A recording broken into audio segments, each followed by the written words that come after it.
கர்த்தருக்கு ஸ்தோத்திரம். சங்கீதம் 7. என் தேவனாகிய கர்த்தாவே, உம்மை நம்பி இருக்கிறேன்.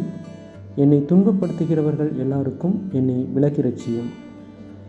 சத்துரு சிங்கம் போல் என் ஆத்துமாவை பிடித்து கொண்டு போய் விடுவிக்கிறவன் இல்லாமையால் அதை பீறாதபடிக்கு என்னை தப்புவியும். என் தேவனாகிய கர்த்தாவே, நான் இதை செய்ததும் என் கைகளில் நியாயக்கேடு இருக்கிறதும் என்னோடே சமாதானமாயிருந்தவனுக்கு நான் தீமை செய்ததும் காரணமில்லாமல் எனக்கு சத்துருவானவனை நான் கொள்ளையிட்டதும் உண்டானால், பகைஞன் என் ஆத்துமாவை தொடர்ந்து பிடித்து என் பிராணனை தரையிலே தள்ளி மிதித்து என் மகிமையை தூளிலே தாழ்த்த கடவன். கர்த்தாவே, நீர் உம்முடைய கோபத்தில் எழுந்திருந்து என் சத்துருக்களுடைய மூர்க்கங்களின் நிமித்தம் உம்மை உயர்த்தி எனக்காக விழித்து கொள்ளும். நியாய தீர்ப்பை நியமித்திருக்கிறீரே. ஜனக்கூட்டம் உம்மை சூழ்ந்து கொள்ளும். அவர்களுக்காக திரும்பவும் உன்னதத்திற்கு எழுந்தருளும். கர்த்தர் ஜனங்களுக்கு நியாயம் செய்வார்.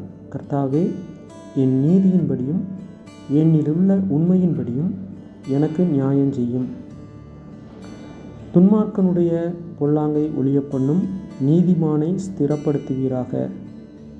நீதியுள்ளவராய் இருக்கிற தேவரீர் இருதயங்களையும் உள்ளிந்திரியங்களையும் சோதித்தருகிறவர். செம்மையான இருதயமுள்ளவர்களை ரட்சிக்கிற தேவனிடத்தில் என் கேடகம் இருக்கிறது.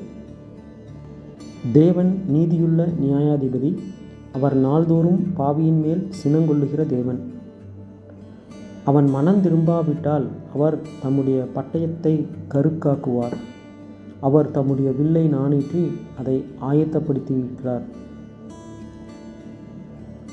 அவனுக்கு மரண ஆயுதங்களை ஆயத்தம் பண்ணினார்.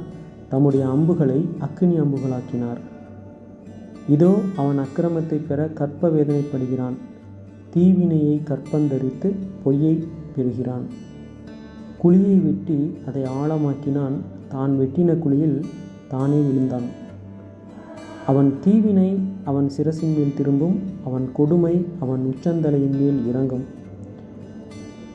நான் கர்த்தரை அவருடைய நீதியின்படி துதித்து உன்னதமான கர்த்தருடைய நாமத்தை கீர்த்தனம் பண்ணுவேன்.